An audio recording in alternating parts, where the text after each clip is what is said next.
Здравствуйте, дорогие друзья! Сегодня 27 января 2019 года. 10 часов утра. Прекрасная морозная погода. Минус 25 градусов. Да еще дует такой свежий встречный ветерок. Вот. Продолжаю свою прогулку по Ижевскому пруду. И сегодня мой план пройти от вот этого пешеходного моста через Ижевский пруд в районе Волошки до... Сейчас я покажу на карте. Вот у нас карта Ижевского пруда. И если помните, я прошел в прошлый раз от плотины, вот я сейчас показываю, от плотины Ижевского пруда до вот до сюда. Я сейчас приближу.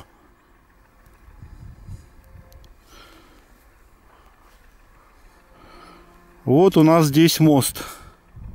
Это расстояние я замерил своим навигатором как 11 километров 590 метров. Вот. Но вопрос, где же у нас заканчивается пруд? Смотрите, видите, после пешеходного моста еще большое водное пространство. И там дальше идет пойма, которая по весне все равно заливается водой.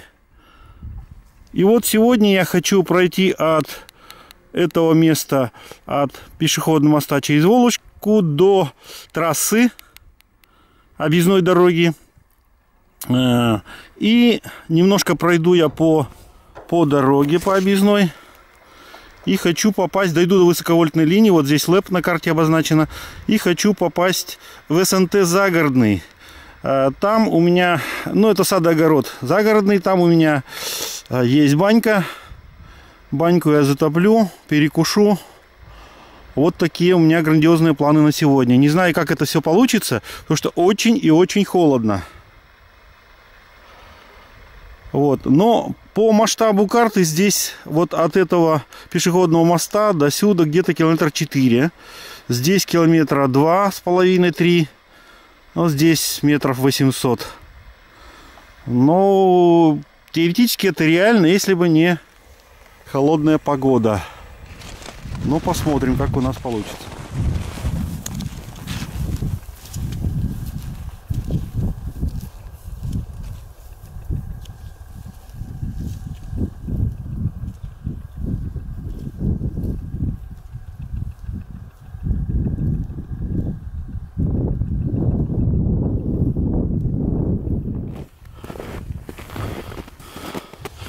Ну вот проехал я этот мост через, непонятно, то ли через пруд, то ли через реку Иж. Но скорее всего все-таки это еще считается прудом, потому что вот смотрите, здесь такие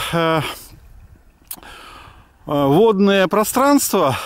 Ну понятно, что это водное пространство летом, сейчас все это заснеженное. И я думаю, что пруд еще с полкилометра туда дальше продолжается. Там уже начинается пойма. Вот, а тут хочу показать вот такой красивый у нас этот пешеходный мост. Его построили где-то в начале 80-х годов. Бетонный, капитальный. Правда, он уже тоже требует ремонта. Вот там солнышко светит. Наверное, не очень хорошо видно. И построили этот мост взамен старинного, еще дореволюционного деревянного моста, вот который был метрах 50 вот тут левее этого нового моста. И назывался этот мост, как я помню, Чертов мост. Вот я так камерой провожу, показываю. Вот он примерно вот здесь вот проходил. Почему он так назывался? Потому что он был весь гнилой. Многих досок на мостках не хватало. Можно было идти, провалиться там, сломать ногу. В общем, все что угодно могло произойти.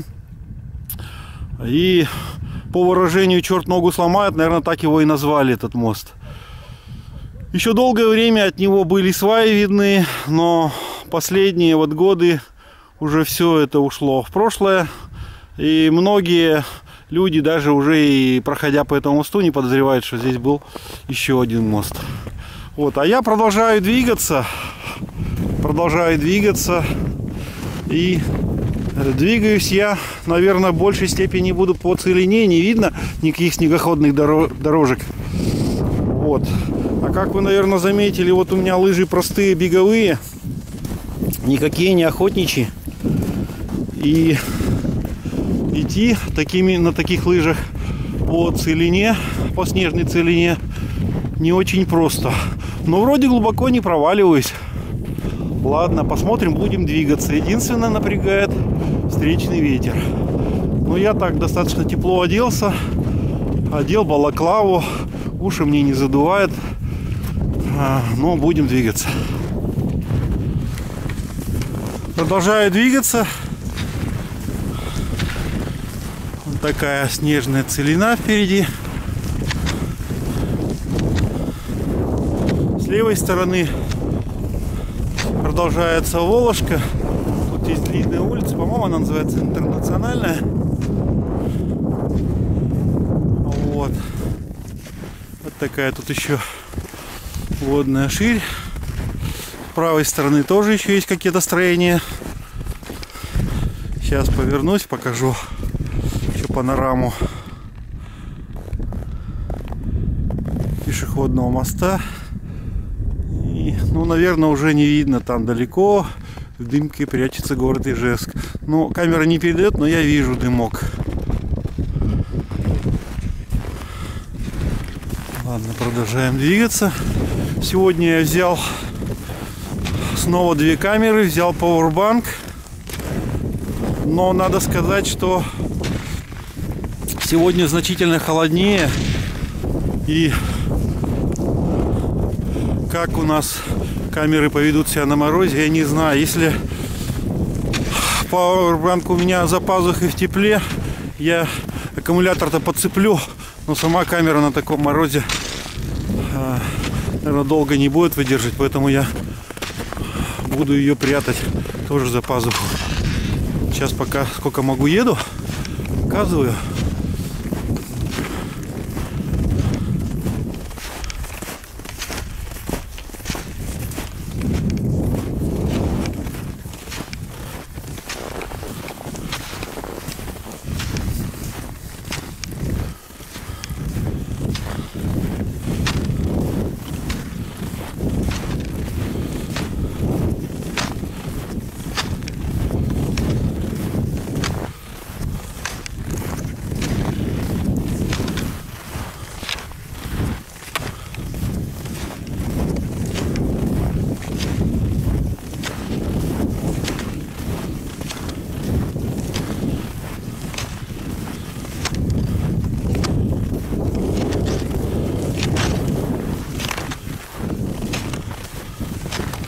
Продолжаю двигаться.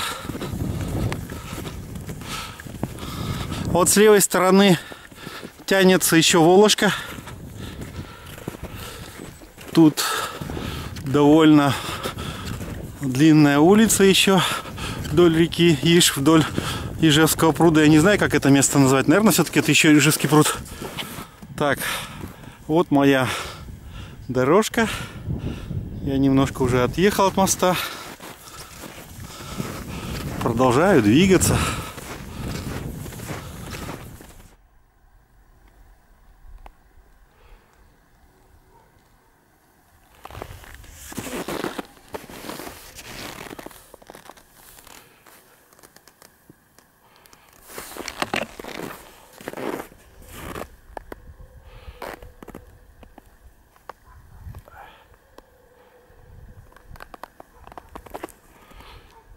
Собаки лают. Ну вот тут такая хорошая дорожка. Солнце сзади светит. Тень падает, меня видно. Мою тень видно. Если мою тень видно, значит я не привидение, значит я живой человек.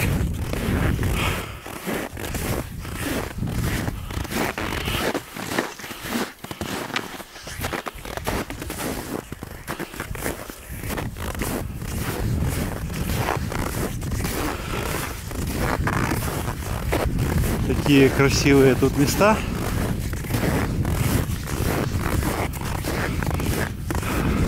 Несколько раз встречались заячьи следы.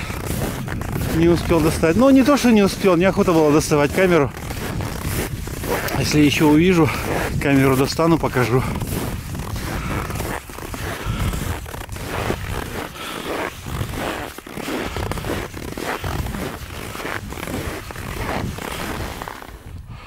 А вот Волошка, она там осталась позади. А тут хотел показать такие интересные следы на снегу. Вот сейчас показываю, не знаю, видно, не видно, но это какие-то птички ходили здесь.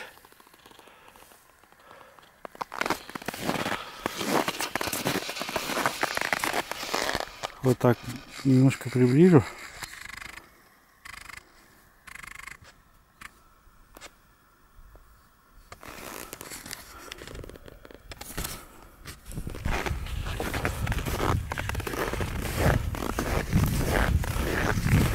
А впереди километрах 2 от Волошки по правую сторону Ижа встречается вот такой там домик.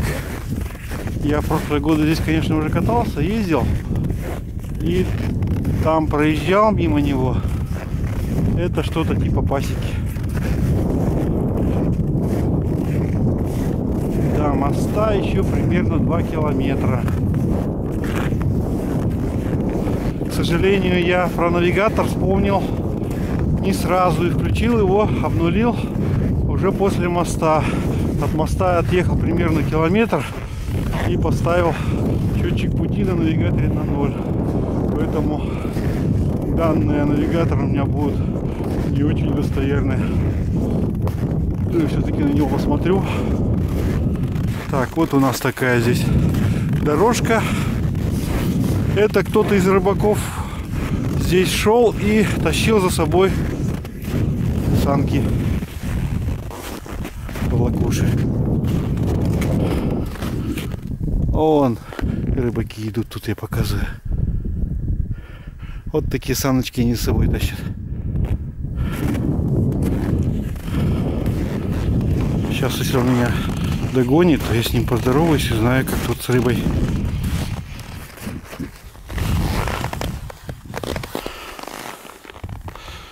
Рыбаки-то ходят тут еще, несмотря на мороз.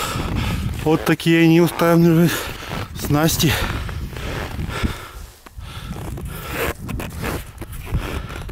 Вот там уже избушка осталась, та, про которую я рассказывал. Так, ну вот где лучше идти? Вот видите, это пойма реки Иж. Иж здесь между вот таких островков как бы ветляет, получается. Вот есть протока. И вот есть протока. Здесь, конечно, нам прямее дойти, но здесь у нас есть дорога, протоптанная рыбаками. Поэтому здесь будет идти удобнее. Вот они как-то так свои снасти закапывают. А может, он убрал уже эту снасть, скорее всего.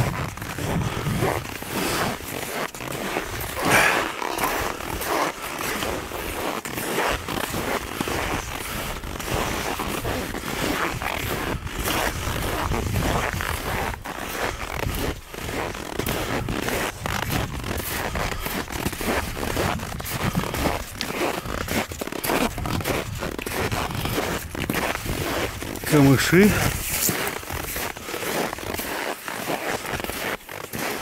Так, дорожка поворачивает направо. Нам туда не надо. Нам надо налево.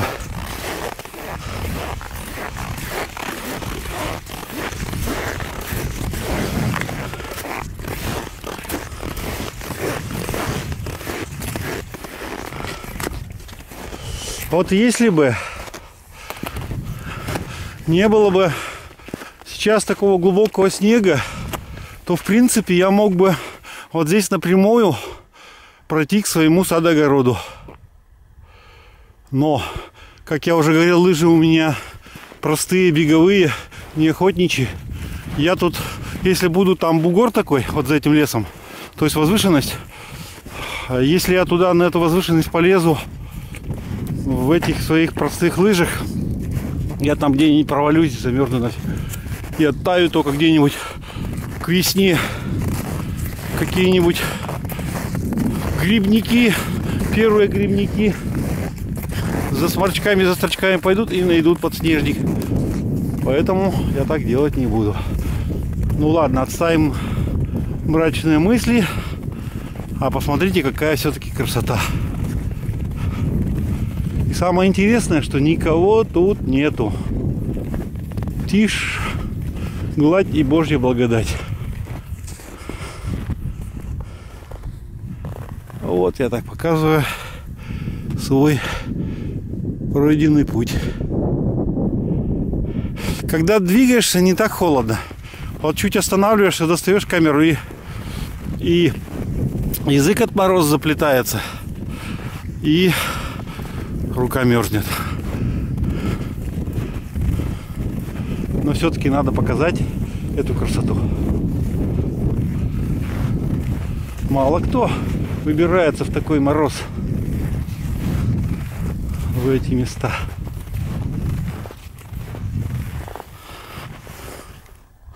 А вот смотрите, еду. И раз вот такие достопримечательности встречаются по дороге.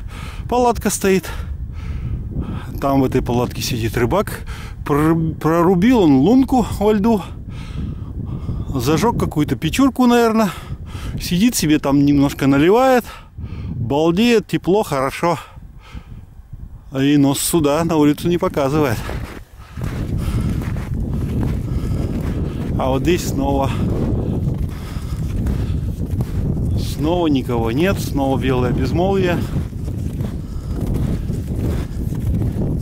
И отсутствие дороги. Ну вот какая-то снегоходка чуть-чуть проглядывает. Ну по ней пойдем.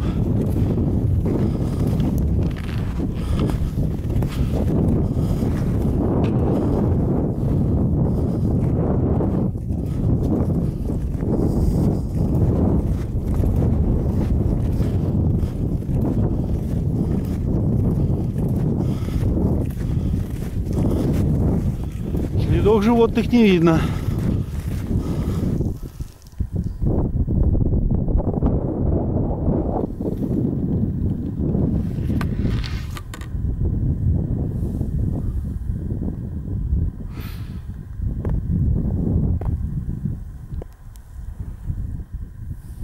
Настроил на навигаторе карту. Сейчас показываю. Вот вверху эта дорога, а такая стрелочка — это там, где я нахожусь. Масштаб карты 1,2 километра в сантиметре. Стало быть, мне осталось, ну, где-то километр полтора до дороги. Продолжаю двигаться.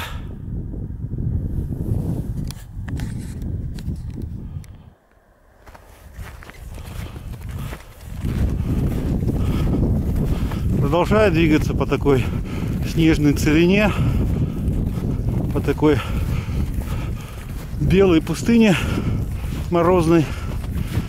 Следов каких-то животных вообще не вижу. Вот все чисто. Звери тоже в такой мороз прячутся по укрытиям и сидят в своих наружках-домушках, не высовываются. Только человек, такой вот он по своей сути нетерпеливый, все ему надо куда-то двигаться, все куда-то надо ему идти. И вот там я уже слышу, вовсю шумит объездная дорога. Скоро я до нее дойду.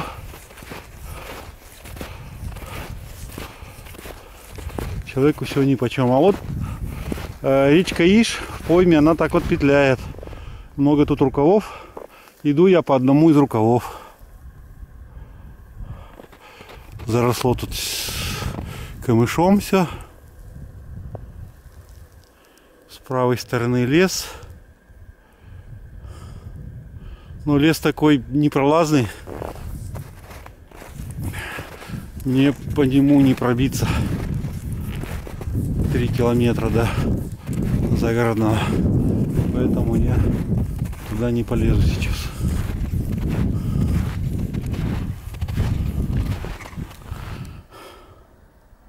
Вот только было хотел сказать, что хорошо идти, что на поверхности льда нету воды, но нет. Вот шел, и вдруг у меня стали ноги очень сильно проваливаться, практически по колено.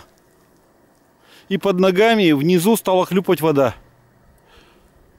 Стало мне не по себе, я не знаю, может быть, здесь действительно выход каких-то подземных источников, здесь можно провалиться.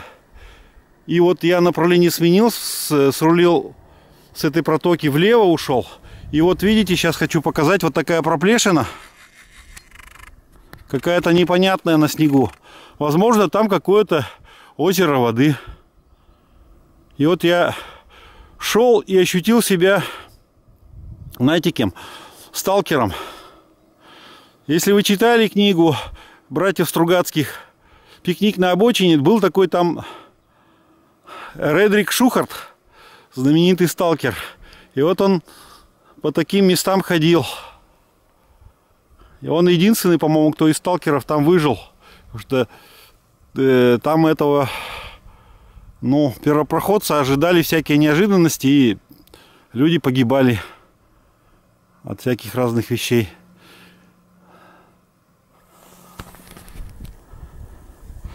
Ну вот шел, увидел чьи-то следы. Но для зайца мелковато, это, наверное, белочка какая-нибудь. Вот она откуда-то отсюда выскочила и побежала вот туда. Вот. Ищет, наверное, спрятанные свои запасы. Летом заготовила всяких орешков, семечек. А по зиме выскакивает, ищет эти свои закрома родины. Ладно, продолжаю двигаться. До моста осталось, по навигатору сейчас посмотрел, метров 600. Пошел по какой-то звериной тропе. Ушел с открытой протоки. Забурился в такие заросли. Я не знаю, кто тут тропинку эту протопал, но это, может быть, это собачки тут бегали, я не знаю. Но надо отсюда выбираться. Что-то вообще бурелом. Буераки, реки-раки. Не пройти совсем. Мост рядом. Вот уже трасса там шумит, слышно ее. Совсем она рядышком, по навигатору 300 метров. Но ее не видно, и выбираться отсюда надо. Блин. Сейчас уже на протоку не выйдешь. Все придется пилить по камышам этим и кустарникам. Снег проваливается, блин. Ладно, иду.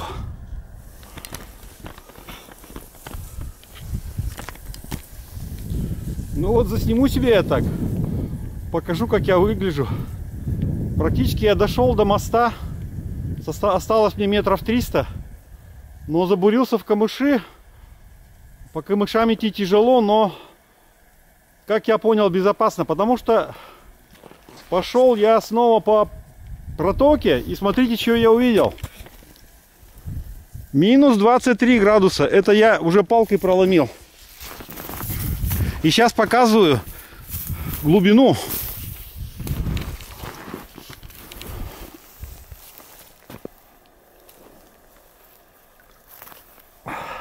Полпалки. Но по пояс бы я провалился. Почему здесь вода идет, бежит? Почему льда нету? Почему не замерзла? И вот, смотрите, вот дальше. Вот такая же дорожка.